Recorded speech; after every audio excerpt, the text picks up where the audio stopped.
Del legado del padre Ángel Villaronga, Conflictos Humanos. Los saludos al padre Villaronga con otro programa de los conflictos humanos. Estamos ahí para conversar con ustedes durante esta media hora. Lo hacemos como siempre, llegamos a su lado a la compañía de San Francisco de Asís.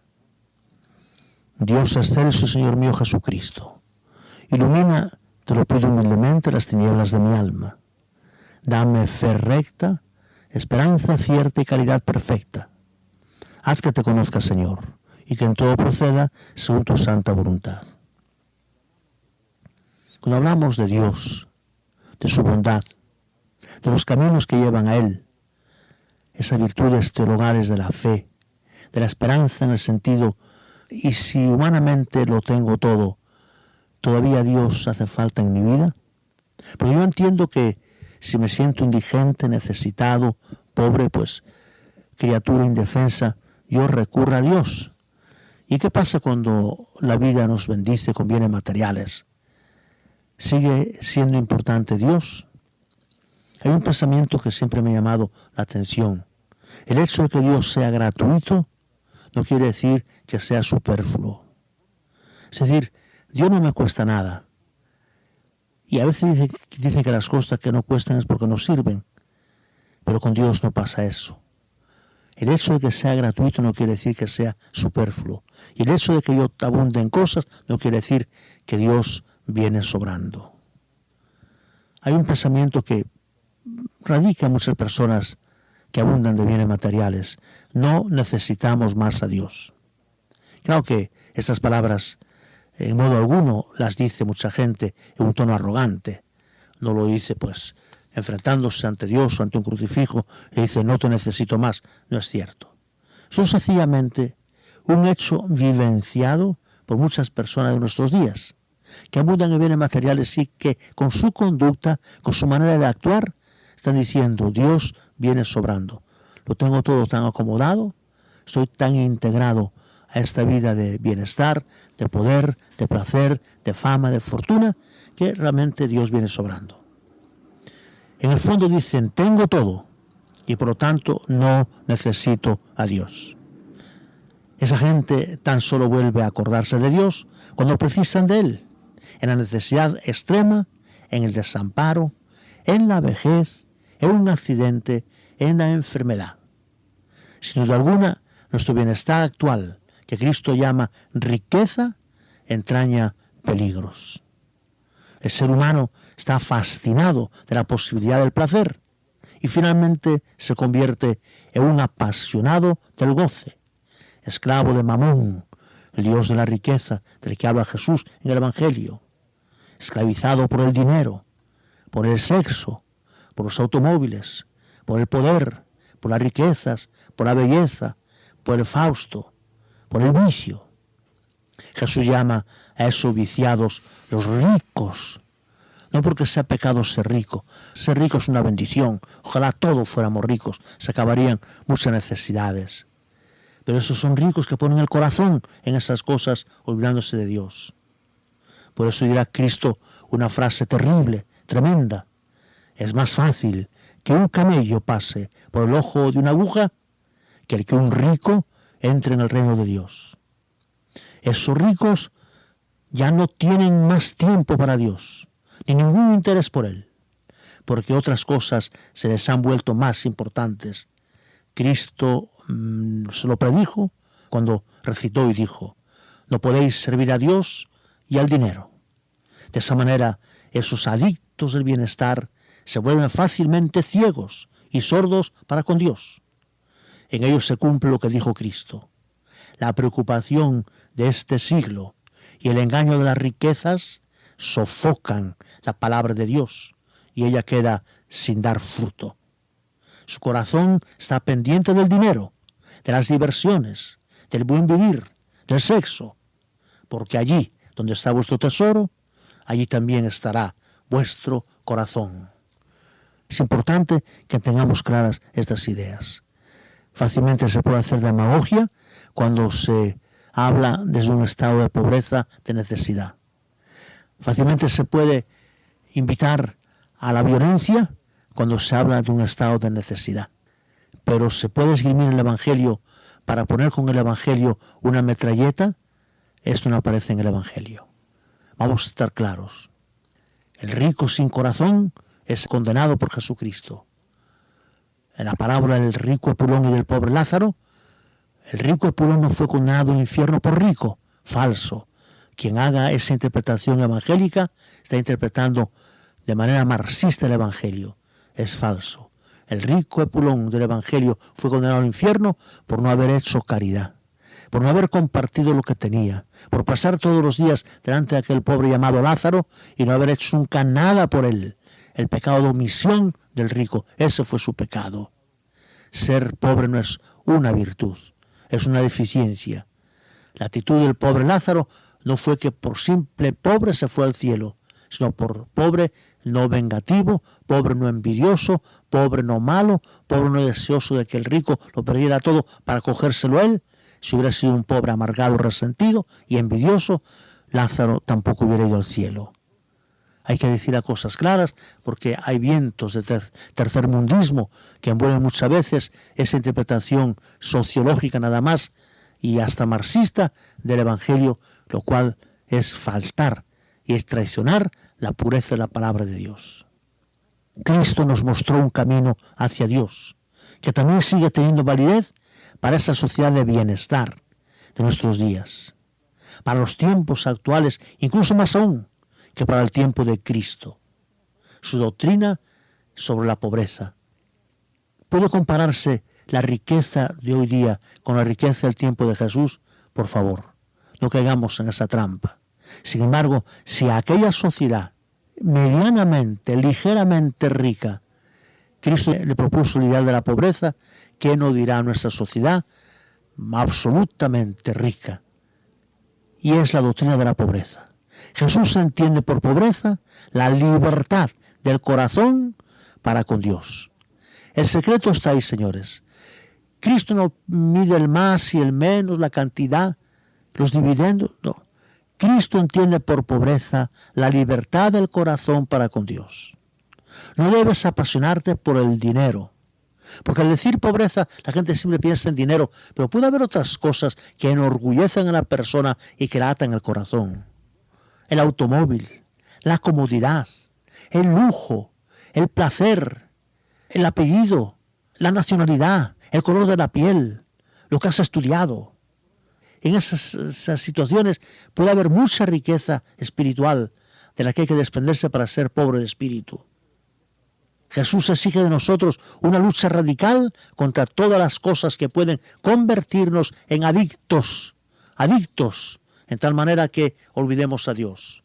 Puede ser la propia cultura, puede ser la propia nacionalidad, que anteponemos a veces hasta el cristianismo, puede ser la riqueza material, puede ser los vicios que tenemos, puede ser la adicción a la droga, al alcohol. Ahí entra la pobreza. No seamos simplistas y busquemos toda la aplicación de Cristo en el Evangelio. Por eso dice Jesús, por eso os digo, no andéis solícitos por vuestra vida, qué comeréis, ni por vuestro cuerpo, con qué lo vestiréis. La lucha está ganada tan solo cuando Dios ocupe el primer lugar.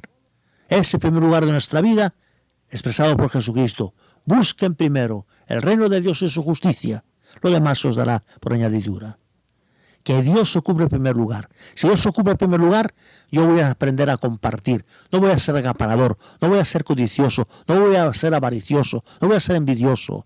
Si Dios ocupa el primer lugar, yo abro la mano, yo comparto lo que tengo. Yo tengo corazón para los sufrimientos ajenos. Toda posesión, toda diversión y todo bienestar que nos aparte de Dios no significa para el hombre bendición, sino maldición. No es ya algo consentido, sino insensatez. ¡Ay de vosotros los ricos! Porque ya recibisteis vuestro consuelo. Pero oiga bien, posesión, diversión, bienestar que nos aparte de Dios. Que por estar tan ocupado divirtiéndome, ya no tengo tiempo para la misa del domingo. Que por divertirme tanto, ya no hay alguna palabra de Dios, ni me interesa Radio Paz, ni me interesa una conferencia, ni me interesa un retiro, ni me interesa un encuentro, ni me interesa un grupo de oración. tengo tantas cosas que Dios no cabe en mi corazón. Toda posesión, toda diversión, todo bienestar que nos aparte de Dios es para el hombre maldición y no bendición. No es ya algo con sentido, sino insensatez. Y en ese sentido, en este entorno, para no sacar las cosas de su contexto, hay que entender la palabra de Jesús. Ay de vosotros los ricos, porque ya recibisteis vuestro consuelo. Por lo tanto, lo que nos pide Jesucristo rezaría así: toma de los bienes de este mundo, tan solo tantos que permitan a tu corazón seguir estando libre para Dios. Qué lindo pensamiento para aplicarnos y para saber y quitarnos escrúpulos en nuestra vida. Toma de los bienes de este mundo que son bendición, que son de Dios, que Dios los creó para que los disfrutemos. Toma tan solo tantos que permitan a tu corazón seguir estando libre para Dios. Si los bienes te apartan de Dios, en el momento en que los bienes comenzaron a apartarse de Dios, desde ese punto, esos bienes son ya indebidos. Si buscas poseer algo, además de aquellos bienes, correrás peligro de convertirte en un adicto, en un ser entregado a los instintos, en un esclavo del Dios de la riqueza, Mamón, del poder, del placer. Si posees más de lo que te hace bien, entonces da algo de lo que tienes al pobre, que puede necesitarlo más que tú. Vended aquello que poseáis y dad limosna. Se puede compaginar, ¿cómo no se va a poder compaginar riquezas bien habidas con caridad y con vida cristiana? Claro que sí, pero para eso hay que tener desprendido el corazón y no apegado a esos bienes materiales. Si hoy inculcamos a los hombres esos principios de Cristo, ellos mismos lo admiten, nos va demasiado bien y por eso olvidamos a Dios.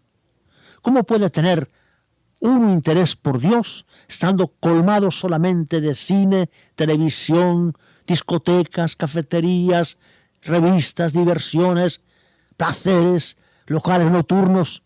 ¿Cómo puede tener interés por Dios? Si esas personas quisieran encontrar de nuevo el camino en un modo sincero para que pudieran volver a tomar en serio a Dios de una forma nueva, ellas tendrían que regresar a la pobreza que nos enseñó Cristo, que no es dejarte de tener ese dinero, sino desprender el corazón de las cosas, despegar el corazón de las cosas que tenemos. La misma tiene validez para los cristianos de todos los siglos. Ahí está la esencia, ahí está la razón.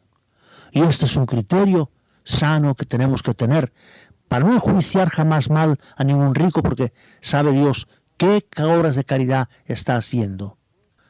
El proceso, la información de la muerte repentina, accidental, de la princesa Diana, cuántas obras de caridad se descubrieron que hacía esta princesa. Tendría otros aspectos, ¿verdad?, que no podemos admitirlos, ni aclamarlos, ni aplaudirlos, pero mucha caridad hizo esta mujer. Su corazón, aunque nadaba en riquezas, tenía tiempo para llegar a los desvalidos. Y no solamente presentarse, sino tocarlos. El gesto más tierno, más caritativo es tocar a un enfermo, darle la mano. Algunos jamás dan la mano a un enfermo. Y esa mujer lo hacía. Dios le haya perdonado otras cosas por la caridad que tuvo. Porque a lo mejor en medio de esa riqueza había un lugar de su corazón que era pobre de espíritu. Estaba despegado de esas cosas materiales. Entonces, es lo que tenemos que tener en cuenta. ¿Cómo se puede tener interés en Dios estando colmado solamente de diversiones, de televisión que no la pagamos nunca, que nos bebemos una novela y otra novela, de cine, de discotecas, de diversiones, de lugares nocturnos, de adicciones, de pecados? Si esa persona quisiera encontrar el camino que vuelva a Dios, había que tomar a Dios de una forma seria. Una vida cercenada en contorno por la pobreza cristiana, ¿no te parece ya atractiva, vacía, yerma, muerta, exenta de alegría? En tal caso, has entendido mal. Si por ser cristiano eres una persona triste y te sientes vacía, ese cristianismo no es el verdadero. Algo está mal en tu concepción de la vida cristiana. Si por seguir a Dios te sientes como una persona muerta donde no brota la alegría, estás mal enfocado, algo falla. Has entendido mal. Cristo se refiere siempre a la alegría. Estad alegres. Os lo repito, San Pablo, Jesucristo. La alegría fue el signo de su presencia. Precisamente la vida en esa pobreza cristiana nos pondrá en condiciones de disfrutar de aquella alegría a la que se refiere Jesucristo en el Evangelio y en su propia vida. En primer lugar, en razón de esa pobreza cristiana, estaremos capacitados para entablar una profunda amistad con Dios, porque ya las cosas materiales no se interponen entre nosotros. He leído en San Francisco de Sales que hay 4 cosas que impiden que un hierro sea atraído por un imán. Es una imagen muy linda, que podría ser como el significado de lo que es la pobreza cristiana. Fíjense bien, un hierro no puede ser atraído por un imán si entre el hierro y el imán se pone un diamante. Ese diamante corta la atracción del imán, impide que el hierro sea atraído por el imán. Segundo, un hierro no puede ser atraído por el imán si el hierro se engrasa. Si se vuelve en grasa, el imán no lo puede atraer. Tercero, un hierro no puede ser atraído por un imán si al hierro se le pone un lastre, un peso grande, el imán no lo puede atraer. Y finalmente, un hierro no puede ser atraído por el imán si el hierro está muy lejos y la acción del imán no llega hasta allí. Pasemos esto a la vida de todos los días. Si entre el hierro que somos nosotros y el imán que es Dios, es Cristo, se interpone el diamante, las riquezas, Dios no lo puede atraer. Las riquezas por sí son enemigas de la relación con Dios, porque el peligro que tienen de que yo me apegue a esas riquezas, me olvido de los demás y viva solamente en el exceso del placer. Segundo, si el hierro se engrasa, Dios no me puede atraer, el imán no me puede atraer. ¿Por qué? La grasa del hierro significa el placer sensual. Si yo vivo en placeres carnales, viendo las películas malas, videos malos, revistas malas, erotismo, todos pecados de sexo, Dios no me puede atraer. No hay fuerza en ese imán porque mi corazón se apega a esas cosas bajas y sucias. Si al hierro se le pone un lastre muy pesado, el imán no me puede atraer. Si yo me echo obligaciones, compromisos, adiciones, cosas a las cuales estoy pues ya apegado, apegos, afecciones desordenadas, el imán divino no me puede atraer. Y si nunca pienso en Dios, si estoy lejos, si Dios no me interesa, Dios no me puede atraer. Entonces, señores, ese es el problema que tenemos que revisar en nuestra vida. Dios es el Dios de la alegría, pero hay que entablar una profunda amistad con Dios, porque esta nos aportará ya en este mundo el céntuplo y en la gloria la presencia de Dios para siempre. Cristo no quiere en modo alguno la renuncia a todos los placeres terrenales, a las diversiones. Hemos de recordar únicamente lo superfluo. No hay por qué convertirse en un anacoreta. Hay diversiones normales, vacaciones, descanso, alegría. Hay que darse cuenta de que lo que Dios quiere que salga de nuestra vida, lo superfluo, lo que nos vuelve adictos y nos roba el interés por Dios. Eso es lo que estorba nuestra relación con Dios. Incluso, obligatoriamente, tendremos que disfrutar de muchísimas alegrías, diversiones y propiedades. En verdad necesitamos recreo, necesitamos descanso, necesitamos vacaciones, en virtud de nuestras obligaciones como cabeza de familia, como jefe de oficina, dueño de un negocio, trabajador. Hasta estaremos obligados a hallarnos en posesión de muchas cosas. Hay que tenerlas. Cuánto precisamos con sensatez dependerá en absoluto de lo que decida la conciencia de cada uno. La pobreza cristiana no puede expresarse en dinero.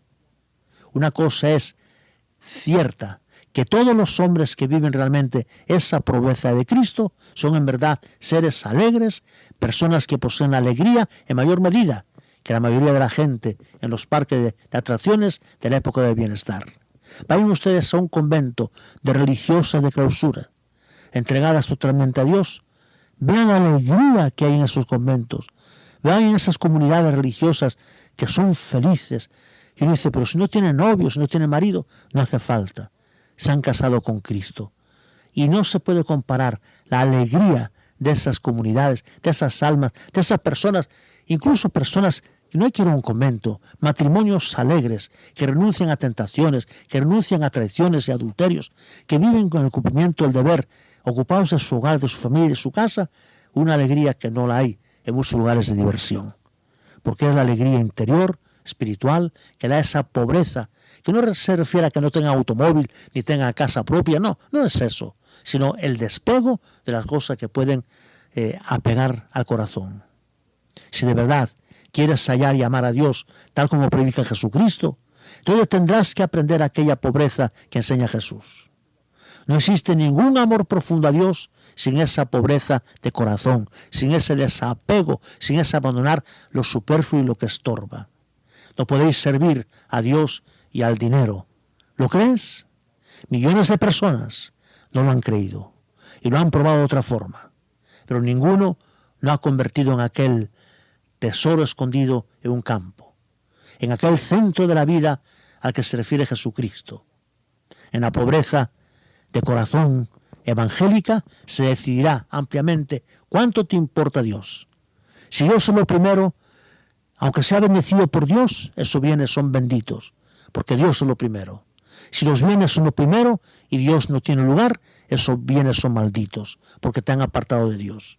Te han alejado del bien supremo que es Dios. Cambiaste lo material por Dios, que es el gran anhelo del alma y de la vida. Naturalmente, que es una gracia entender esa pobreza e incluso, sobre todo, poder iniciarla.